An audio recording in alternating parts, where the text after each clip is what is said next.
Hey guys, and welcome yet again to another video where I'll be talking on the basics of trading. So today I'll be talking on different terminologies, or in other words, technical terms used in trading. Now, many of you might have heard some of these terms but then had no clue of what it actually meant. So to start with, what is a spread? The spread is the difference between the bid and the ask price, or the sell and the buy price. Now, on this image, there are two different prices that are being displayed on the screen. On the bid, the current price is 1.3089, and on the ask, the current price is 1.3091. And then if you subtract the bid price from the ask price, you'll be able to get the current spread of the market, which give a total of 2 pip difference. But then, instead of going through all that stress, you can just head over to your charts and look closely at the gap between the bid price at the top and the ask price at the bottom. Now, they are usually color-coded with the bid price being red and the ask price being green. And if the gap between those two prices become bigger than usual, then that's a signal for you to stay away from the market. Next, I'll be talking about leverage. Now, what is leverage? Leverage basically is borrowed capital that's being given to you as a trader by the broker, just to amplify your buying power in the market. Now, look at this image. Obviously, the SAC with more money overpowered the one with just little money, and the SAC with little money sadly is your trading capital. And many traders may think that with just $10 or even $1,000 they can buy a position in the market, but no, it doesn't work like that. And why is that? Well, first off, you are basically in the largest financial market globally. So how do you expect to buy a position with just $10? Matter of fact, you can find certain pairs that you always see online like XAUSD, which many beginner traders like to trade because of how volatile it is. But what they don't understand is that if the selected leverage on your broker is too small, you won't be able to enter into the market. So as a beginner trader, I would mainly advise you to use a leverage of 1:100. And just as displayed on the screen, you can see different leverages given by the broker and the purchasing power as well. Well, that is all there is to know about leverage. And if you're still puzzled, make sure you leave a comment in the chat box below. Moving on to the next bullet point, what is a lot? A lot is a standardized unit representing a specific quantity of an asset being bought or sold. In other words, it is an amount which determines the return you get from either a winning or a losing trade.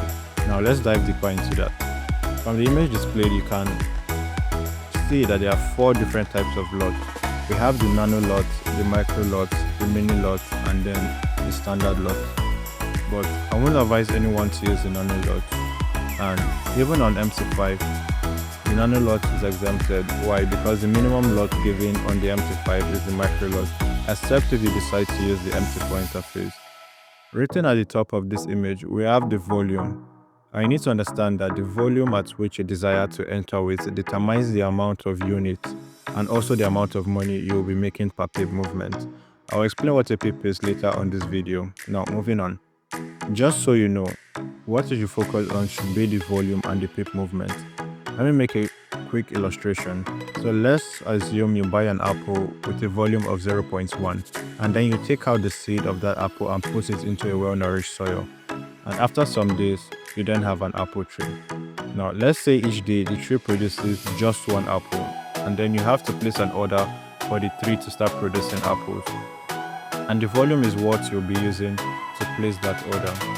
Meaning that the volume at which you use to place your order determines the amount of apples you get each day. So if you decide to use a volume of 0.01, in one day you receive not one apple but half apple. Why? Because your volume is too small.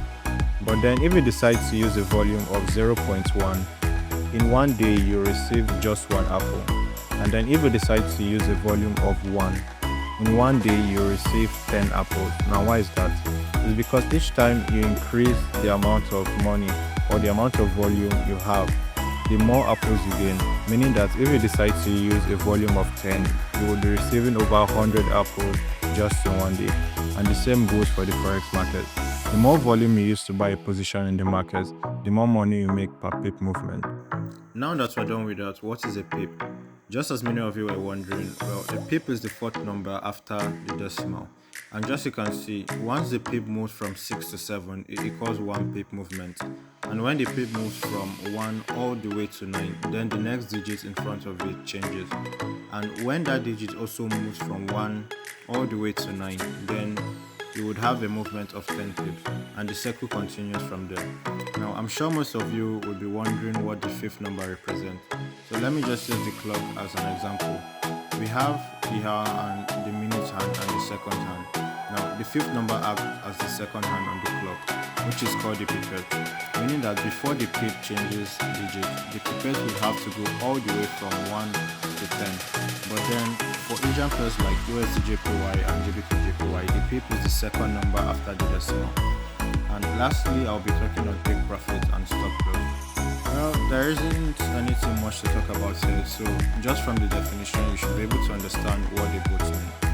Now, take profit is an order that you send to the broker, telling them that when price gets to a certain level, you should be withdrawn out of the trade, thereby closing you out in profit. And stop loss, on the other hand, is an order that is being sent to the broker, instructing them to close you out when price reaches a certain level in loss.